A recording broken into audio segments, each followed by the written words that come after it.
अस्सलामुअलैकुम नाजरीन। नाजरीन, आज हम आपके सामने पेश करने जा रहे हैं एक बड़ा ही हैरत अंगेज और जलाली वाकया, हजरत मखदूम अलाउद्दीन अली अहमद साबिर रहमतुल्लाह अलैह की शादी का वाकया। कि जब आपकी शादी की गई तो हजरत बाबा फरीदुद्दीन गंज शकल रहमतुल्लाह अलैह ने आपकी वालिदा माजिदा को मना कर दिया था कि सरकार साबिर पाक अभी शादी के लायक नहीं है, उन पर जलाल हमा वक्त तारी रहता है, ऐसे में उनकी शादी करना सही नहीं है। लेकिन उसके बावजूद आपकी वालिदा की जिद की वजह से हजरत बाबा फरीदुद्दीन गंज शकल रहमतुल्लाह अलैह ने अपनी लड़की से ही हजरत अलाउद्दीन अली अहमद साबिर रहमतुल्लाह अलैह की शादी की। और उसका अंजाम ये हुआ कि हजरत साबिर पाक रहमतुल्लाह अलैह के जलाल की तासीर से शादी की पहली रात ही वह दुल्हन जलकर खाक हो गई। तो क्या है ये हैरत अंगेज और जलाली वाकया, जानते हैं हम इस वीडियो में। तो मेरी आपसे गुजारिश है कि इस वाकये को मुकम्मल तरीके से समझने के लिए इस वीडियो को एंड तक जरूर देखें। और अगर अभी तक आपने हमारे चैनल को सब्सक्राइब नहीं किया है तो उसे अभी सब्सक्राइब कर दीजिए और पास में दिए गए बेल आइकन पर भी क्लिक कर दीजिए ताकि हमारी वीडियो की नोटिफिकेशन आप तक पहुँचती रहे। हजरत मखदूम सैयद अली अहमद साबिर रहमतुल्लाह अलैह की वालिदा जब हराज से वापस पाकपट्टन तशरीफ ले गई तो उन्होंने सोचा कि अब बेटा जवान हो गया है, क्यों ना इसकी शादी कर दी जाए। वालिदा की सोच हालांकि सही थी, लेकिन हजरत मखदूम अली अहमद साबिर रहमतुल्लाह अलैह की रूहानी हालात व मुजाहिदा इस बात का मजहर था कि उनकी शादी ना की जाए। मगर वालिदा ने आपकी शादी के बारे में हजरत बाबा फरीदुद्दीन गंज शकल रहमतुल्लाह अलैह से अर्ज किया कि मेरी ख्वाहिश है कि आप इसे अपना बेटा बना लें और अपनी बेटी के साथ मेरे बेटे की शादी कर दें। हजरत बाबा फरीदुद्दीन गंज शकल रहमतुल्लाह अलैह के 5 बेटे और 3 बेटियां थी। आपकी वालिदा ने जब हजरत बाबा फरीदुद्दीन गंज शकल रहमतुल्लाह अलैह से लड़की का रिश्ता मांगा तो उन्होंने हजरत अली अहमद की शादी के बारे में कहा कि मेरी बहन मेरी तरफ से तो हाँ है, मगर साबिर शादी के काबिल नहीं है, वह हर वक्त जज्बे की हालत में रहते हैं, ऐसी हालत में उनकी शादी करना बेकार है। बहन ने कहा कि भाई वह जैसा भी है, चूंकि वह यतीम है, बिन बाप का है और मैं बेवा हूँ, इसलिए आप अपनी बेटी देने से कतराते हैं। यह सुनकर हजरत बाबा फरीद ने फरमाया, नहीं नहीं, ये बात नहीं है, मुझे तुम्हारा दिल तोड़ना अच्छा नहीं लगता, मेरी तरफ से इजाजत है, जब चाहे शादी कर सकती हो। हजरत की वालिदा के इसरार पर हजरत साबिर का निकाह हजरत बाबा फरीदुद्दीन गंज शकल रहमतुल्लाह अलैह की बेटी से हो गया। रात हुई तो मखदूम साहिबा की वालिदा ने आपके हुजरे में चराग जला दिया और दुल्हन को वहाँ पर हुजरे में पहुँचा दिया। दुल्हन एहतराम की वजह से हाथ बांधे खड़ी रही। तहज्जुद के वक्त जब हजरत साबिर पाक रहमतुल्लाह अलैह ने मुराकबा से सर उठाया तो सामने औरत खड़ी हुई नजर आई। आपने पूछा, तुम कौन हो और क्यों खड़ी हो? दुल्हन ने जवाब दिया, मैं आपकी बीवी हूँ, आपकी खिदमत के लिए हाजिर हूँ।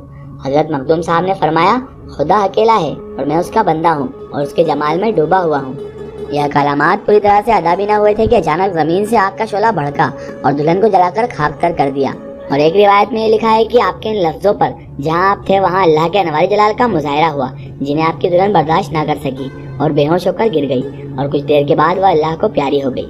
साबिर पाक रहमतुल्लाह अलैह की वालिदा जो कि हुजरे के बाहर थी, उनके दिल में तरह तरह के ख्याल आ रहे थे। वह हजरत की जज्ब की हालत से बाखबर थी। अपना अंदेशा दूर करने को उन्होंने हजरत साबिर के हुजरे का दरवाजा खुलवाया। यह देखकर कि मखदूम साहब मुराकबे में मसरूफ हैं और दुल्हन अल्लाह को प्यारी हो गई है, वालिदा ने गुस्से की हालत में मखदूम साहब की कमर पर जोर से हाथ मारकर फरमाया कि मैंने तुम्हारे मामू की बेटी से तुम्हारी शादी की थी, लेकिन तुमने दुल्हन को क्या कर दिया? बताओ, मैं तुम्हारे मामू को क्या जवाब दूंगी और क्या मुंह दिखाऊंगी? मखदूम साहब ने फरमाया, अम्मी जान, मेरा क्या कसूर है, ये अल्लाह की मर्जी थी। तहकीक करने वालों की राय में हजरत साबिर पाक रहमतुल्लाह अलैह हजरत बाबा फरीदुद्दीन गंज शकल रहमतुल्लाह अलैह के भांजे, दामाद और खुलफा थे। और यह सच है कि हजरत साबिर पाक का निकाह हजरत बाबा की बेटी से हुआ।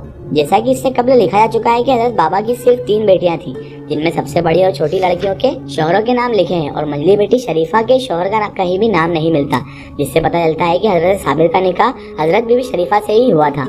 वो कब ये बर्दाश्त कर सकते कि मादी और फितरी आराम व राहत के लिए इबादत व रियादत की बेहतरीन राहत से महरूम हो जाएं और अपने पहलू में खुदा के अलावा किसी दूसरे को जगह दें। चुनांचे उन्होंने एक ही नज़र में अपनी बीवी को भी अपने ही रंग में रंग लिया और अपनी बीवी की नफसानी ख्वाहिशात को खत्म कर दिया, जलाकर राख कर दिया, ताकि उसके खाकी जिस्म को, जैसा कि हजरत साबिर को बीवी की जरूरत नहीं थी, वैसे उनकी बीवी को भी उनकी जरूरत नहीं रही, क्योंकि यह इश्क की आग सालिक के दिल से अल्लाह के अलावा सबको जला देती है।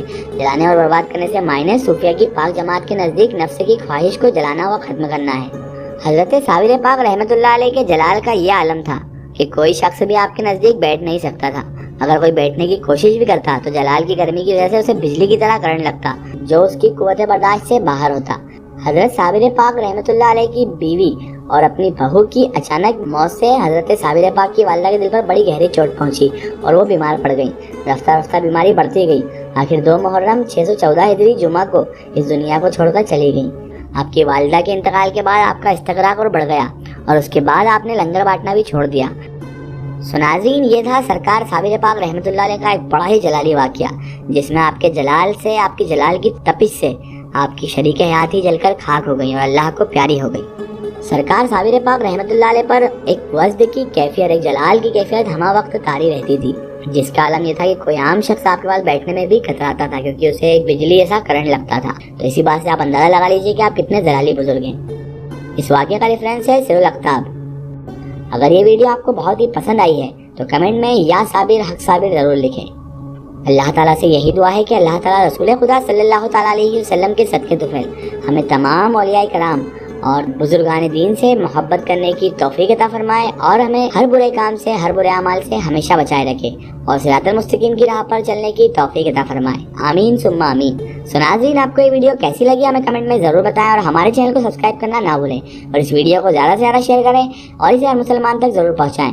پھر حاضر ہوتے ہیں آپ کے لیے ایک اور بہترین ویڈیو کے ساتھ، تب تک کے لیے خدا حافظ، السلام علیکم۔